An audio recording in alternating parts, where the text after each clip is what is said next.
Hey gang, welcome back to another video. Coming up with new ideas for your haunt can sometimes be challenging, but thankfully inspiration can be found in a number of different places. I recently saw a picture on Instagram of an amazing door prop from a movie, which got me thinking about how I could replicate it, which then led me to think about how I might use it in a haunt.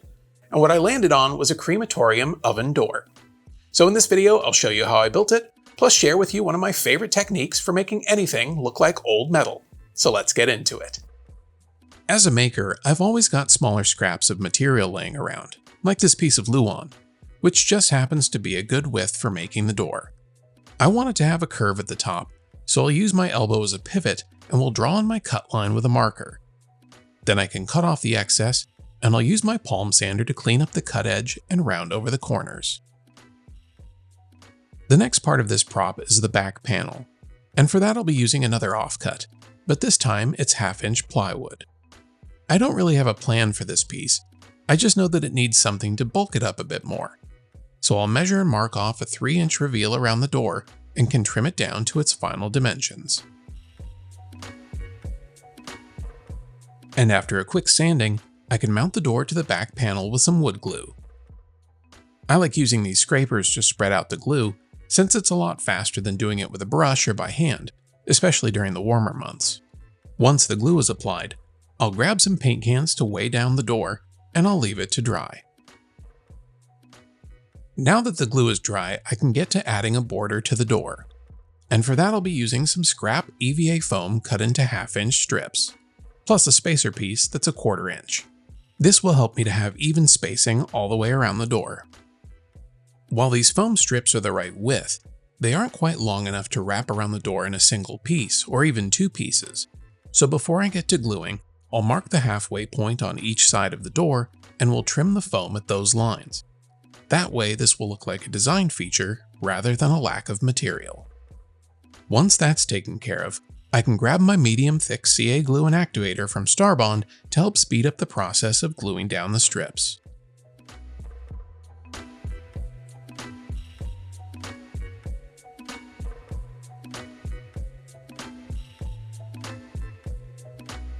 With the border securely in place, I can switch to adding the detail pieces. These were cut from 5mm EVA foam on my laser, but you could easily cut them by hand with a sharp razor blade. I started with the door latch, which got glued together to bulk up the part. Next, I applied some of the same foam to a piece of 1/2-inch PVC pipe to make the door hinges. Then I could add these small rounds to the ends to give the hinge a more substantial and finished look. I also added some detail pieces to the door latch and then switched back to the hinges. The foam has a flat edge where the ends meet, so I plan to use that surface as a gluing point. But I needed to make sure that where I glued the longer strap pieces would align with that surface. So after a quick test fit, I could glue the foam to the PVC and then glue the hinge to the plywood. Then the rest of the strap could be glued to the door and the round details added.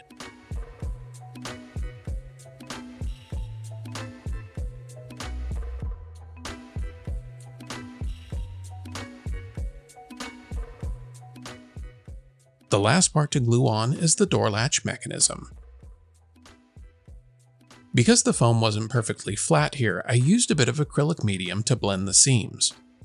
I would usually do this with silicone caulk, but I was out and this should work just the same. I also used it to fill any spots where the laminate got blown out when I cut the door. Then I could spritz it with water to smooth it out, and then leave it to dry.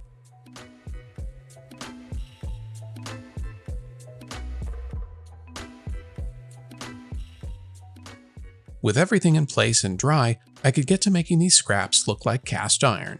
And for that I'll be using rubberized undercoating spray that you'd coat a truck bed with to build up the texture. This serves 2 purposes.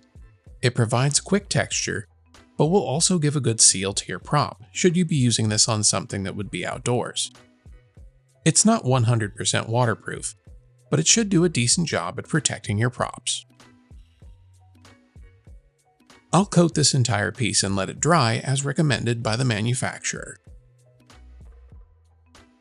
Once the rubberized coating is dry, I'll grab a can of silver spray paint, and with the can parallel to the door, we'll dust the surface. I'm just trying to get the high spots in the texture I've created with the undercoating spray. If you wanted a simple metal finish, you could stop here. But you know me. I want it to look rusted out. So I'll grab some burnt sienna acrylic paint and some water, and we'll start dabbing and blotting paint across the surface of the door.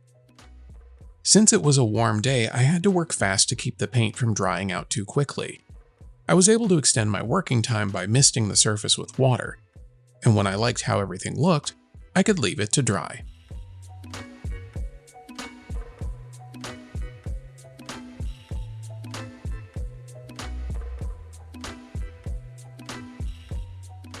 When my paint had dried, I went back in with a brighter reddish-orange acrylic paint and added in some highlights. I wanted to give the paint a bit more dimension, and these small pops of color did the job.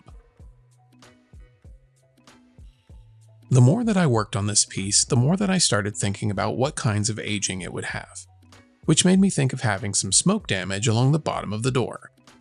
This was also an opportunity to dull down some of the rust paint that I wasn't particularly happy with. So I grabbed some matte black spray paint and started dusting it along the bottom edge, and as I got more comfortable, I switched position to bring some of that smoke damage further up the face of the door.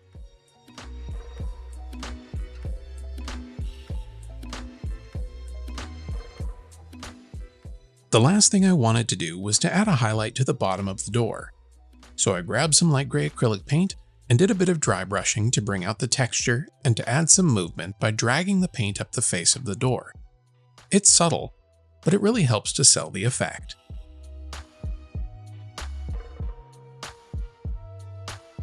And just like that, this crematorium door was finished.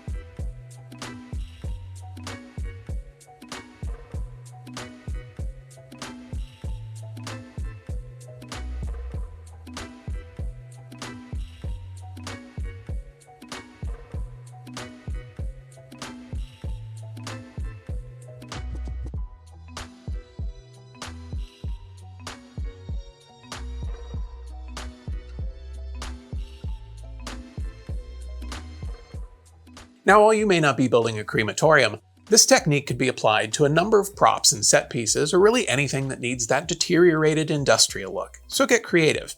In fact, I'd love to hear how you'd use this method, so leave a comment and maybe your idea will help to inspire someone else's build. Well, that's going to do it for this one. Be sure to like and subscribe if you haven't already, but most importantly, go make something.